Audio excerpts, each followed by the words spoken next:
હું અહીંયા સર્જરીમાં ડૉક્ટર છું. તમે તમારા દર્દીને નીચે ઓપીડીમાં બતાવવા માટે લઈને આવ્યા હતા. તેમને પેટમાં દુખાવાની તકલીફ હતી, જેના કારણે અત્યારે દાખલ કર્યા છે. અને એમાં સોનોગ્રાફી અને સીટી સ્કેનના બધા રિપોર્ટ કરાવ્યા.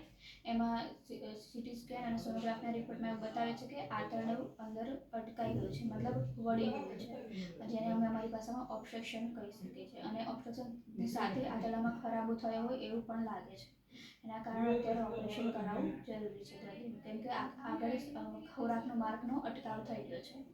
આ ઓપરેશનમાં તમારે આંતરડાનો જેટલો ખરાબો હશે એટલો કાપી અને કાઢવો પડશે. અને એના બે જે છેડા બનશે આંતરડાના, એમાં એક છેડો છે ઉપરનો, એ શરીરના ભાગે બહાર કાઢવામાં આવશે, જેનાથી દર્દીનો જે ખોરાક આવશે અને જે સંડાસનો મળમાર્ગ હશે તેનાથી બહાર આવશે. અને નીચેનો જે છેડો છે એને ટાંકા લઈને બંધ કરવામાં આવશે. આ ઓપરેશન કરાવવું જરૂરી છે?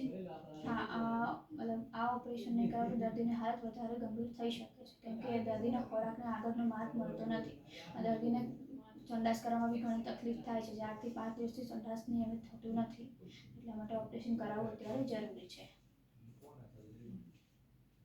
આ ઓપરેશન કરાયા પછી પહેલાં જેવું થઈ જશે દર્દીને? એમાં અત્યારે તો પહેલાં એમને અંદરનો જે ચેપ છે એ અટકાવવા માટે અને ખરાબો થતો છે એ ખરાબો નીકાળ્યા પછી જે મળમાર્ગથી બહાર કાઢ્યું છે આંતરડું, એ અત્યારે થોડાક સમય 2 મહિના સુધી તો એવી રીતના રાખવામાં આવશે. 2 મહિના પછી અમે ફરી બીજા રિપોર્ટ કરીને જોઈશું કે અંદર આંતરડા બરાબર થઈ ગયા છે. જો બરાબર હશે તો રિપોર્ટ બીજા કરાવી અને પછી પાછું અંદર જોડાણ કરી આપીશું. પણ અત્યારે હાલ પૂરતું તો એમને આંતરડાનો જે એક ભાગ છે એ શરીરની બહાર કાઢવામાં આવશે. એનાથી એમને મળમાર્ગ મળશે બહાર, એનાથી રોજ એમને સંડાસ બહાર થશે.